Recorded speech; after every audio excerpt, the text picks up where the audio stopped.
All right, so I guess now we're going to move from when Grandpa gets the stomach flu, but when Grandpa gets the stomach flu at 40,000 feet. So just a little bit different. So I think this is actually something that's been in the news a whole heck of a lot lately, and I think something that we're all developing a little bit of anxiety related to, but especially as emergency providers, we're probably some of the best people to deal with this. So today we're going to be talking about in-flight emergencies and when you're asked, is there a doctor on board? So I know we all love Baltimore and people are visiting. This is not Baltimore. But we all deserve a vacation, especially if some of us were, not so happy with how the election went. Maybe I think we need to all make a trip over to the other side of the wall, and we're going to go to Cabo. So we're going to go from BWI Airport here and take our trip over to Cabo. We're going to head over to the airport. We're sitting in our seat, thinking about to take off. Everything's going great. Takeoff is nice and smooth. Contemplating our pre-flight cocktail. That just might be a me thing, but whatever. And then when you hear, is there a doctor on board, please press your call bell. Do you have to press your call bell? You really wanted that flight cocktail. You're about to go on your vacation / your asylum over the wall for the nasty women and the bad hombres out there. We all want to go on our vacation. So do we have to press the call bell? So in 1998, they actually made the Aviation Medical Assistance Act, and this kind of covered some of these ideas of what is our duty, and do we have a duty to act here? In the United States, Canada, and the UK, we actually don't have a legal duty to act when you're on an airplane. So if they say, is there a doctor on board, there's no legal parameter that says that you have to act. That being said, Australia, parts of Europe, parts of Asia, you actually do. So some of those things do change when you're up in the air.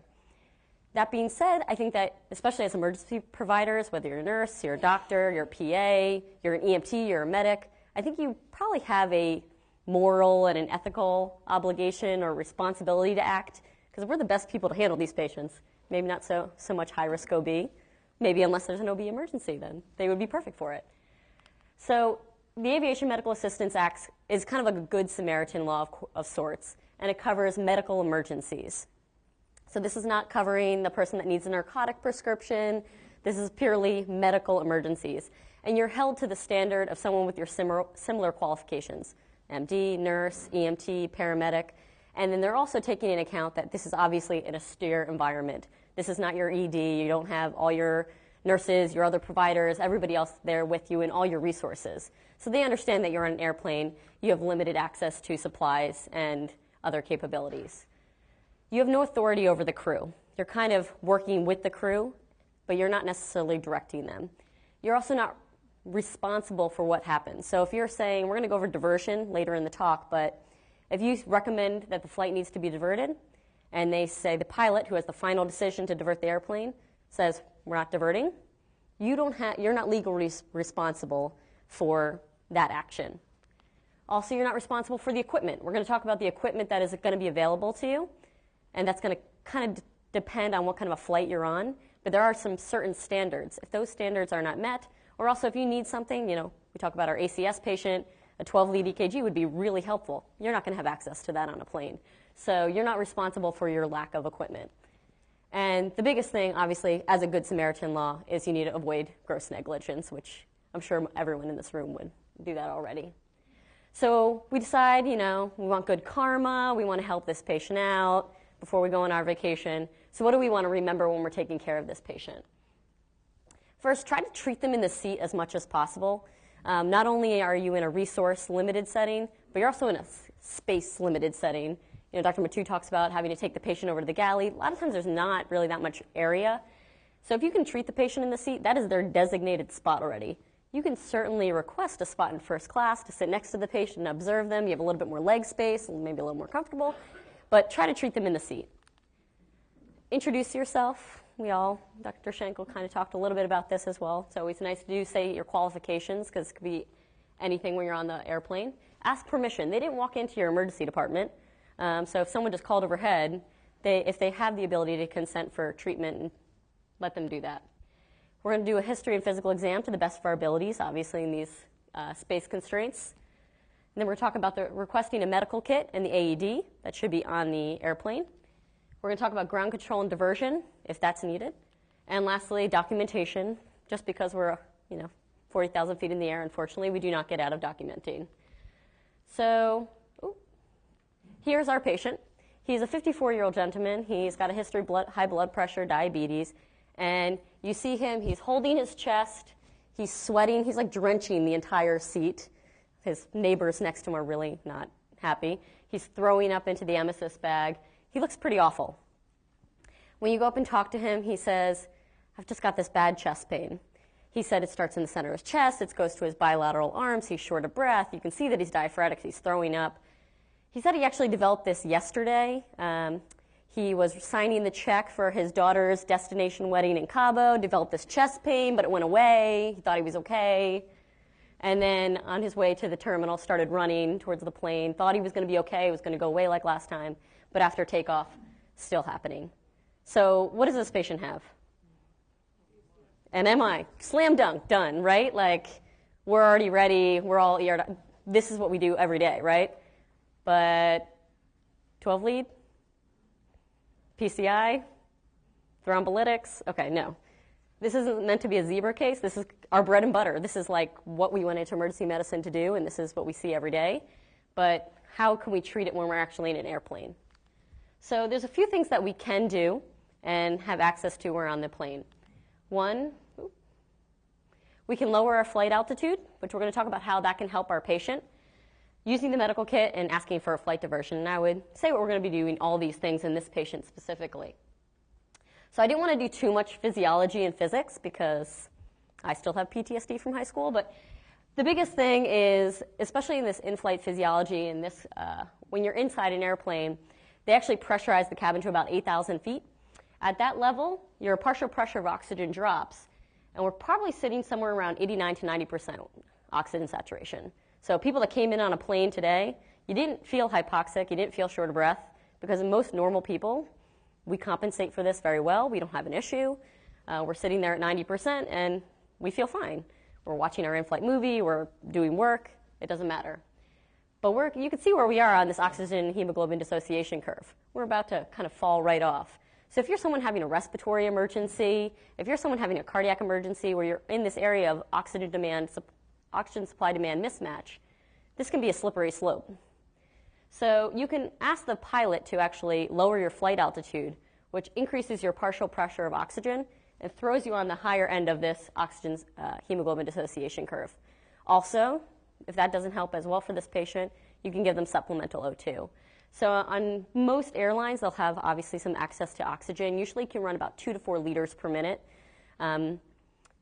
They usually can cover a couple, like 20% of the plane, so they try to have a fair amount of oxygen available to passengers. But you can't run, 100% O2. It's going to be about 2 to 4 liters per minute, so, a traditional nasal cannula. Next, we're going to talk about the medical kit.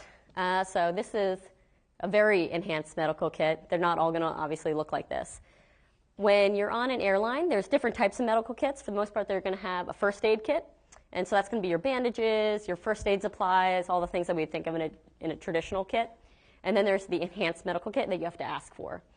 And in these traditional kits, there's going to be basic assessment supplies, so a stethoscope, blood pressure cuff, some gloves. You're going to have some airway and breathing supplies, so that's going to be CPR masks, BVMs, oral airways. You're traditionally going to have 3 sizes, and the things that I'm saying are requirements of the FAA. These are the things that have to be in the enhanced medical kit. People can go above and beyond this, but these are the basics.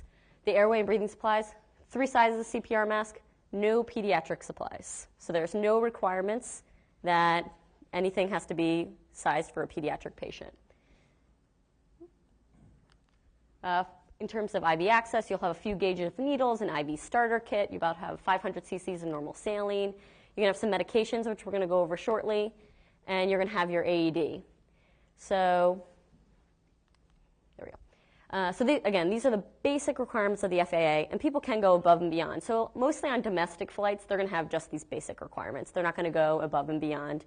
But especially on transcontinental flights, you're going to be over an ocean, and you're not going to be able to divert that flight. You're not going to be able to stop that flight. They might put more things in that kit.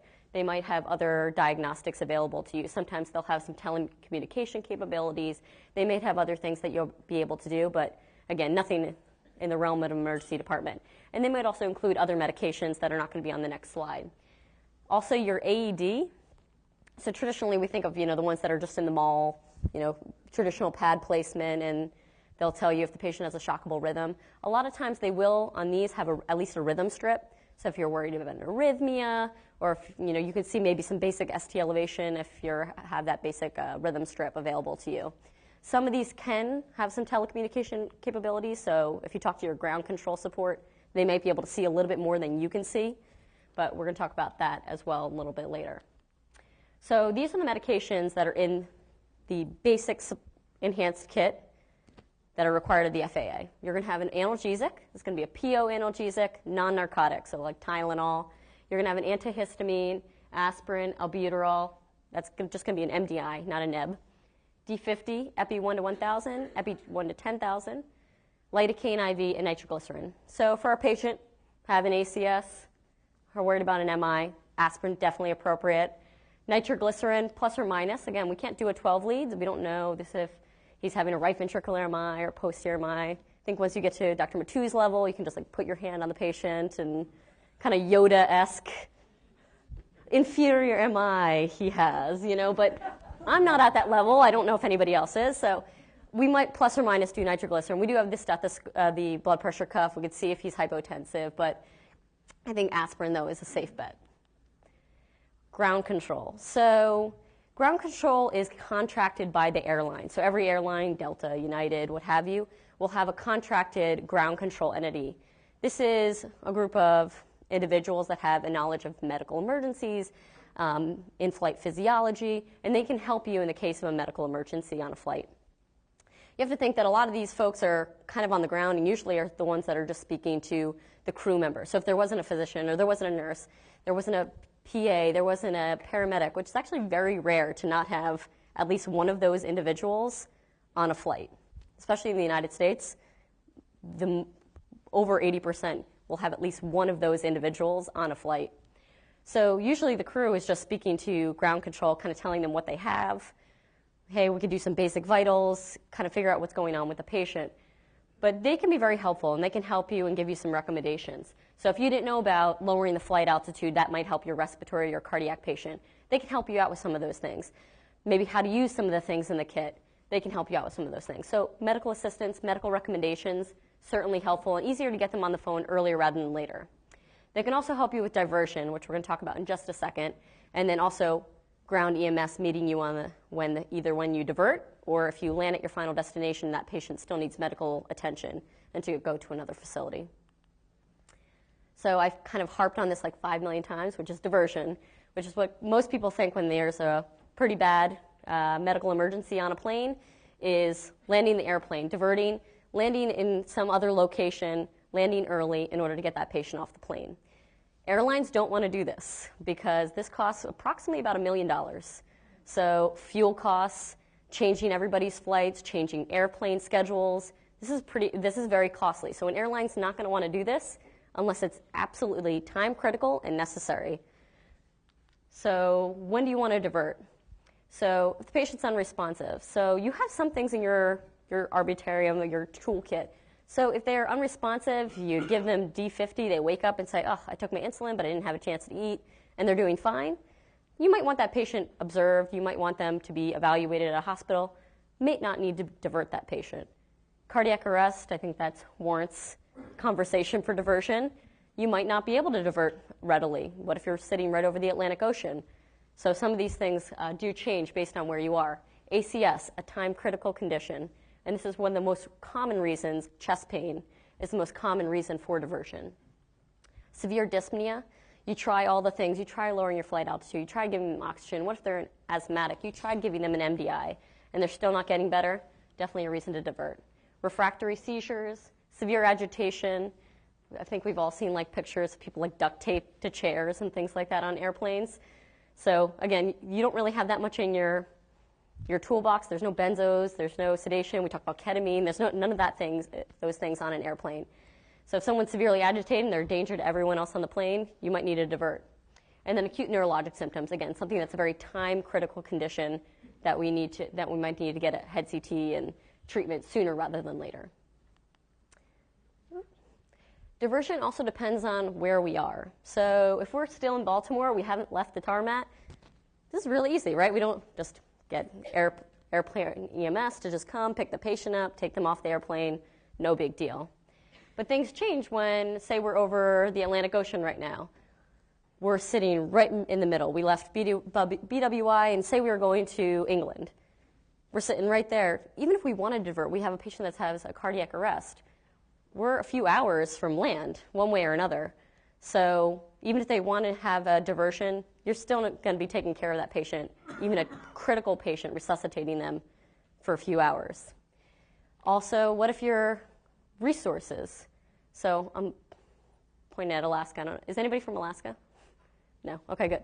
But I'm just saying, if you're in these little islands off Alaska where they already transport patients that are critical, then bringing the patient to a little island is not going to help you. You want to go to the place where they can deliver care. If you're over parts of Africa or Asia that don't have PCI capabilities and TPA and hospital, then there's no benefit for that patient to divert. So you have to wait until you go to an area where they can actually receive the treatments that you would be able to give them and would actually help. At the end of the day, the pilot is the one who has the final decision to divert the aircraft.